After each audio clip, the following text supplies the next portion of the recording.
Welcome to part 3 of this series, the Roman Empire and the Holy Land. In this video we're going to start moving closer to Rome. Let's see how the Book of Jubilees describes how the land was divided amongst Ham's children or sons. Okay, so it says, and Ham divided amongst his sons, and the first portion came forth for Cush towards the east, and to the west of him for Misraim, and to the west of him for Put, and to the west of him on the sea for Canaan. Now I want to show you how I interpreted this on the map. Okay, so I put Misraim for Egypt, and then he says to his brother Put to the west. So I put to the west, and we know this as Libya. And Josephus tells us something interesting.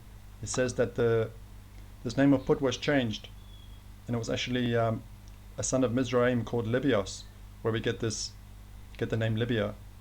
So that's according to Josephus. Okay, then we have Canaan was supposed to be to the west of Put, his brother. So I've got Canaan here. But there's another interesting detail from the Book of Jubilees. It says that Canaan seized Palestine wrongfully. So he saw the land of Lebanon, or the land of Shem, and he preferred to live in the land of Shem. And the story says that he seized it by sedition. So we're not going to read this out, but you can read it if you'd like to. So that's why we got this arrow. We got this arrow pointing towards the south, because that's obviously what this channel is about, and this series about the Holy Land. That we're looking for the Holy Land in sub-Saharan Africa. So did Canaan see this land to the west, and he preferred to live in the land of Shem? So that's why I've got this arrow going towards the south. And then Cush, so Cush is the firstborn. It said that Cush was to the east of his brother Misraim. Now you see I've got Cush here, quite bold, being the firstborn son, and being both sides of the Red Sea. Now if we just think about Cush or Ethiopia without having any extra understanding or learning, we might just think about Cush for the region of Nubia, or the land we know as Ethiopia. But we're just going to read a few other sources just to add to our perspective. And this is a work known as the Wonderful Ethiopians. Okay, this is chapter 8, Arabia and her ancient races. It says, Arabia was once a portion of the ancient Kushite Empire. Some authorities claim that it was the original seat of Ethiopian culture. The ordinary encyclopedia and historical book give but little light upon the early race life of Arabia. When our research has gone deeper, we will find that the true ethnic story of Arabia, Asia Minor, and India have not yet been told. So that's kind of what we're doing on this channel, is trying to uncover and see if there is a story that hasn't been told. Let's go to another chapter. Okay, this one, we'll read this one as well. This one's quite interesting. Arabia was one of the earliest colonies of the ancient Kushite Empire of Ethiopians. Baldwin claims that it was the original land of Cush. He says, in the oldest recorded traditions, Arabia is the land of Cush, the celebrated Ethiopia of very remote times. So just to get this perspective that maybe the land of Arabia was actually the original Ethiopia, and then Cush has influenced the regions like we know as Nubia, and even coming into what we know as Ethiopia today. So we have this Kushite empire both sides of the Red Sea, and we can see stretching to the east, that the Cush might have stretched quite far to the east, because in the Roman and Greek sources they speak about Ethiopians being very far to the east in this region like of South Asia. And we have these terms like Eastern Ethiopians and Western Ethiopians. And we're going to speak about that as we go on in this video. So now we've got a fair idea about the land of Ham. But now what I'd like to do is just to compare what we've done so far with the traditional view of how scholars try to show the territory of Shem, Ham, and Japheth on a map. Okay, so let's have a look at this first map. So we can see that the traditional view is that Japheth's sphere is Europe, and that Ham's sphere is, let's say, Africa, and that Shem's sphere is Asia, but predominantly Arabia and the Middle East. And now we're questioning this, whether this actually makes sense when the Bible describes, the Holy Land, how it describes the Holy Land, and also the way the Book of Jubilees describes the Holy Land, with it being a very good land, a blessed land, and everything in it that is good. But I want to show you something else, because to me this seems like a discrepancy. If the Book of Jubilees is accurate, how it says that Cush, that he dwelt to the east of his brother Misraim. And if we see here on this map, I want to go to another map. Notice on this one how it gives Ham to Africa again, and Japheth to Europe and Asia. But on this one it gives Shem predominantly only just Arabia. So it just seems that Shem gets a very small territory, but also mainly a desert land, an arid land, which doesn't seem to match the Bible description. But if you think about this really doesn't make sense, thinking about what we've just read about Cush, because they're giving this territory to Shem, but we've just been reading about how it says that we must consider Arabia as the original Ethiopia. So wouldn't this be the land of Cush? So that makes for me a discrepancy with this traditional view, because it seems a large part of what they consider the sphere of Shem would be Cush. And we know even further to the east we have the Hindu Kush mountain range. So that's why we're working with a different picture, and we actually putting forward a different theory on this, that maybe these spheres of Shem and Ham need to be switched, and that might make things it might make more sense and then hold up under scrutiny. So I just wanted to share that with you. Now we're going to speak a bit more about mythology. So this is going to be an interesting section. Okay, I want to go to this this historian who's known as Sallust. I think that's how you pronounce it. He speaks about a very interesting story that the Africans have, or the Africans had, about Hercules. It speaks about Hercules in Africa and perishing in Spain. But in his army, it consisted of Medes, Persians, and Armenians. So in the army of Hercules, Medes, Persians, and Armenians, and they sailed into Africa. So this is very interesting, this story. And then it speaks about how the Persians intermarried with the Getuli, or the Getulians, and these are actually Ethiopians. So that's what we said we're going to speak about, that we even have, according to these historians, Ethiopians in West Africa. So the Kushites spread very far, Eastern Ethiopians and Western Ethiopians. And this historian saying that the Persians, so after they say that Hercules perished in Spain, this army remained in this area, these Persians, these Medes, and these Armenians, and the Persians intermarried with the Getuli, and they became known as the Numidians. So I'm not going to read this all out. I'm giving you just the brief, let's say the brief synopsis of this. Let me show you on a map where we're looking. Okay, so we can see how it says Numidia, and then it goes on to say that that they became so numerous that they started to spread out, and they worked with Carthage, the Empire of Carthage that's in Tunisia. And it says that, well, let's get the quote so I get it right. But basically that these Numidians controlled a massive territory in Africa, such that nearly all lower Africa. But now, mainstream historians obviously, they don't obviously they don't agree with this work, because they don't think that Hercules had armies.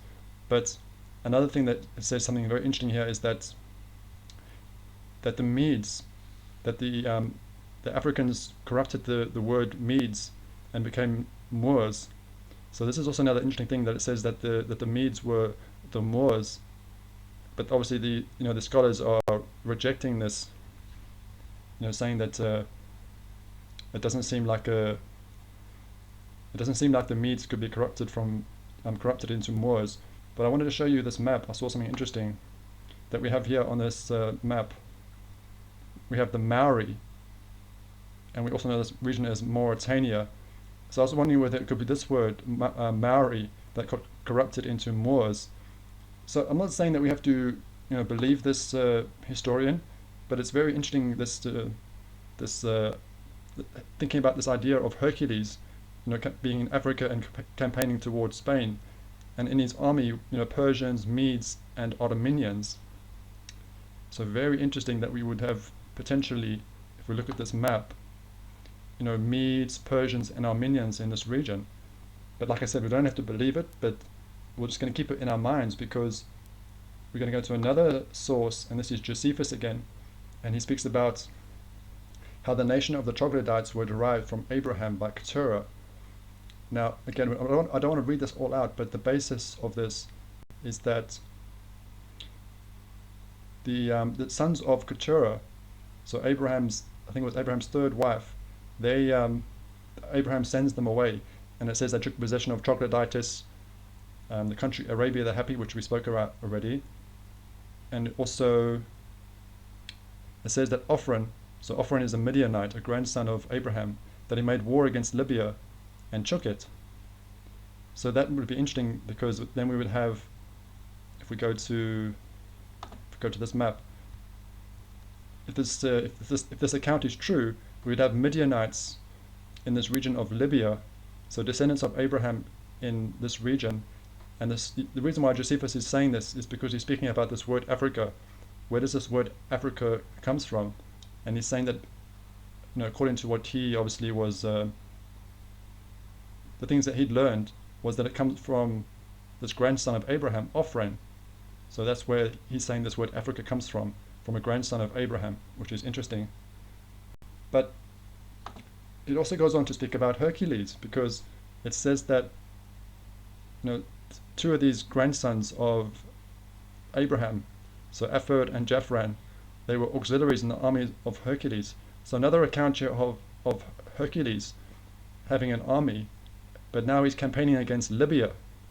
So just very interesting how we have these different accounts of Hercules, supposedly this Greek character in the Greek mythology, having armies, but it's very interesting where he's campaigning, because we had that first one we spoke about, coming towards Spain, and now we've got another one speaking about him campaigning in Libya and taking Libya with the descendants of Abraham.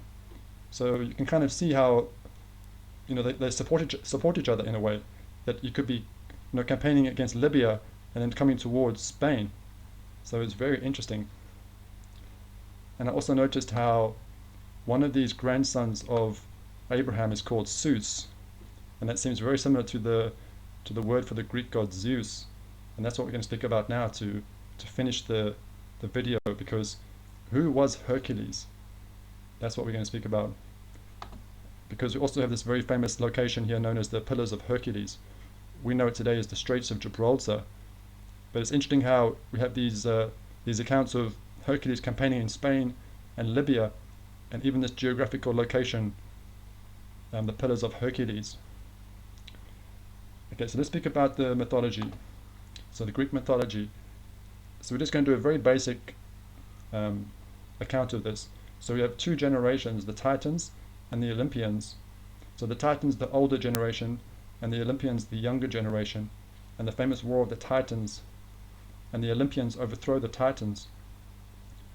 But what I did in our first series, I put forward this theory: could the Greek god Zeus really be the biblical Cush? And if that was true, that would make Cronus, his father, the biblical Ham, and then Cronus's father Uranus would be the biblical Noah. So Uranus, Noah, Cronus, Ham, Zeus, Cush. And it's interesting because Zeus has a very famous son called Hercules, the strongman Hercules. But Cush has a very famous son that we know from the Bible, is the mighty hunter Nimrod. So we were asking the question, could the character of the Greek mythology Hercules really be Nimrod? And if we just think about that with what we've covered so far, that we had Hercules campaigning against Libya and coming towards Spain, would that not make sense if it's actually really Nimrod? Because we spoke about Nimrod being in this region of ancient Nubia. So we're speaking about that for the land of Nimrod. So would these details start to make more sense, how Nimrod might be campaigning against Libya and even coming towards Spain? And that's why I was saying that this was interesting, how one of these grandsons of Abraham was called Zeus. Looks very similar to Zeus, and I spoke about that in that video we did in the first series. So we're going to speak a bit more about this mythology as we go on through the series, because it might help us with this understanding of the Roman Empire as well. But I just want to speak about one more character, Perseus, because this might just help support what we've been saying in the previous videos as well. So Perseus, also a character in the Greek mythology, a son of Zeus. And remember we're saying, could Zeus be Cush? Now if we go to the page on Perseus, it says that Perseus had a son called Perses. And I just want to focus on this part here where it says Perses was left in Kosei. Now remember we spoke about that with Mighty Elam, how that scholar was saying that the Koseians or the Kissians are the same as the Cushites. So is it saying that Perses was left in Cush? And if we go to this page on the Koseians, we can see that Pliny calls them Kusi. So very similar to the word Cush. And yeah, if we go to Kissia, we can see how we spoke about this in the previous video. Just to support what we were saying, it says Herodotus and other ancient Greek writers sometimes refer to the region around Susa as Kissia. So we spoke about that. And I'm just starting to wonder about this word Susa now, why it's known as Susa and Kissia. And I'm looking at this word and just only asking the question, so I don't know, I don't know if it's right or not, but could this really be the word Zeus? So if the biblical Cush is the same as the Greek god Zeus, is that why we have these different terms? That this land is known as Susa or Kissia, so either maybe after the land of Zeus or the land of Cush. So I just wanted to share that because, on the face of it, this is supposed to be Greek mythology. So this Perseus is a character in the Greek mythology. But why is his son Perses being left in the land of Cush? Now, does that make sense? But if we just think about this theory that could Zeus be the biblical Cush, then it would make sense that his grandson Perses, would be left in the land of Cush. It would make sense. So just to explain why we're speaking about this is, we're speaking about the Roman Empire and the Holy Land, and we're starting in this region, let's say, of Ethiopia and moving now towards Rome. But if we think about these details and we think about the religion of the Romans and the Greeks, if this is correct, then their religion, worshipping their gods, they'd be worshipping Cush and Ham and Nimrod. So then we see that their religion is actually coming from this region of the world. So that's maybe something important to think about when we try to understand this ancient world, and how as we're coming closer to Rome, how this part of the world is significant to them based on this idea of their religion. So I hope you found this video interesting and you enjoyed it. So yeah, we're getting closer to Rome now. So now we're going to move towards Europe in the next video. So thank you for watching this one, and we'll see you in the next video.